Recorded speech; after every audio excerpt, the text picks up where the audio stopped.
We mostly use the Biennial implantable global lens from the Star Surgical. I have no financial interest here. It is placed behind the iris with the haptics resting on the ciliary sulcus. So the lens design, it has the 4 haptic lens, and there is a hole in the optical zone and the 2 holes in the perioptic zone, which eliminate the need for pre-operative iridotomies and allow for the more natural aqueous flow so that my post-operative intraocular pressure will not raise. And there is 2 also the fold thickness hole in the foot plates that will determine for the proper orientation of the eyes. And with the ICL, we can correct up to minus 18 diopter of the spherical power and minus 6 diopter of the astigmatism. So, who are the candidates for this ICL? Those who are not suitable for the laser vision correction like LASIK, SMILE or PRK, who has a very high refractive error and the topography is not suitable like thin corneas, are very much suitable for the ICL. The age of the 21 to 45 years, stable refraction, and obviously the patient does not have no other ocular pathology like cataract, glaucoma or uveitis.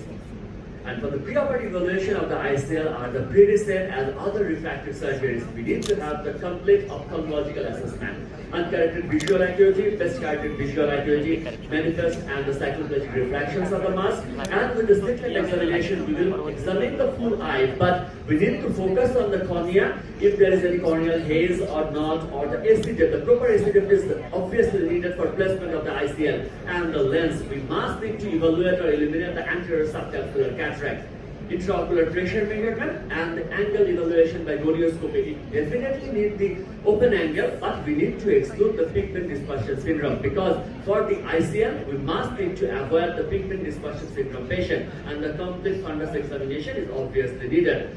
After the investigation, assessment, we go for the investigation. The investigation that will go for the corneal topography, biometry, endothelial cell count, anterior chamber depth that must be more than 3 millimeter. And this depth is measured from the endothelium to the anterior lens capsule. That should be an adequate size. And the proper sizing of the ICL, we must need to measure the white to white accurately. So we measure the white to white with the various instruments like digital calipers, IOL Master, Pentagon and UBM. So this is the requirement for the proper sizing and the vault for the ICL. So accurate white to white and anterior chamber depth measurement is needed for the uneventful surgery. And after getting all the data, we have the software by the Star Surgical, and that is the ICL power calculation data. We input all the features there, and after that, when we click the calculation of the power of the lens and the length of the ICL has been measured. So when we get the lens, we go to the surgery part, and this is the special cartridge for the ICL, which is provided by the company, and we must need to hydrate the cartridge with the BSS, and then we push the dispersive viscoelastic. Here always we use HPNC. No cohesive viscoelastic should be used. And we get ICL with this vial. And we also get a special foam tip plunger. And we have to manipulate the lens with this foam tip plunger. And with this foam tip plunger, we pull out the lens out of the vial. And we put out the lens out of the vial, and when we pull the lens with the vial and must manipulate only with the foam tip plunger, no other instrument should touch the lens right now. And we have to check I told about the haptic, the leading haptic, that should be always at the right side. And when we put the lens at the cartridge, we must need to focus one thing, that my leading haptic is towards the right side. It should be right side. And then we place the lens at the cartridge, and this is a special ICL forceps. And what we do, we insert this with the cartridge. And one thing is the most important, after we grasp the lens, we will not pull the forceps. We will pull the cartridge. That is the most important part. So the cartridge will be pulling backward, my lens forceps will be fixed, and the lens will come to the nozzle of the cartridge. And if we get any resistance where we're pulling back the cartridge, we should stop and see again that if there is any misalignment of the IOL, we need to do it again. And this is the inserter, and the foam tip plunger also helps us for inserting the IOL. And with this inserter, we put the cartridge, and then my lens loading has been done. And now we will go to the surgery part. So as this is the toric IOL, the toric ICL, I place the toric marking and do 2 side port and give the only HPNC here, and the main insertion it is with the 2.8 keratome. So my main insertion is done, anterior chamber is filled with HPNC, and we go for the ICL insertion. This is, we can do go for wound assisted, but I always prefer go to into the AC with the nozzle of the cartridge and very slowly push the ICL.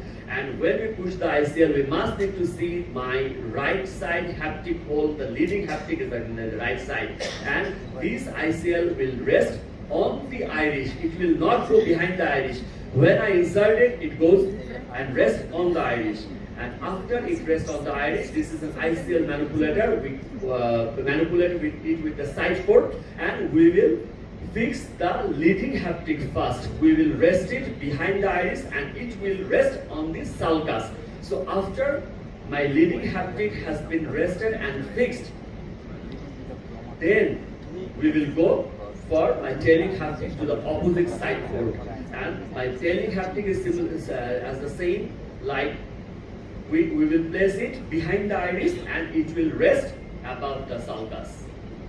So my ICL positioning is done as it will rest on the sulcus. Now it is done, and one thing we need to keep in mind that we should avoid the lens touch. That means the lens capsular touch. The ICL is a very thin thing, and with the proper viscoelastic we can avoid the anterior capsular touch here. As it is the toric IOL, then I must need to align my toric marking with the ICL marking, and after that, and it should be always done very slowly and carefully, and after that what we do, we need to wash the viscoelastics very carefully, and all the visco should be removed. So the intraoperative consideration, we go for all the procedure very carefully, but the thing that no lens touch, that means that no ICL touch and no the anterior capsular touch, and the proper viscoelastic removal and the wound construction are the main focus for this surgery.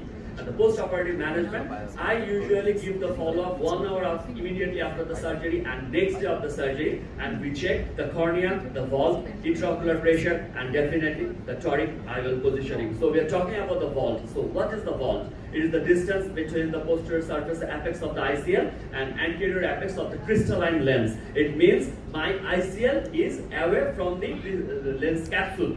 But when we go for the high vault or we can see the low vault, it means that it could create problem for the intraocular pressure, or it could touch the lens for the early cataract formation. And definitely the implantable contact lens has the advantage over the other refractive surgery procedure like clear lens extraction, because the patient's natural accommodation retained and there's a less vitreous alteration for the ICL, and over the laser vision correction of the corneal procedure, the ICL is reversible. If there is any problem, we can pull it out, and it is suitable for the high refractive errors where the laser vision correction is not suitable. At the end, the refractive surgery, all the refractive surgery like clear lens extraction, ICL, LASIK, SMILE, PRK, we all are doing it at Bangladesh. We are doing it regularly. But as every eyes are different for every patient, which procedure is suitable for which patient, it will determine after only the pre-operative evaluation and pre-operative assessment. And with the proper assessment, the refractive surgery is definitely a wow factor is going, it's a magical surgery. And thank you very much.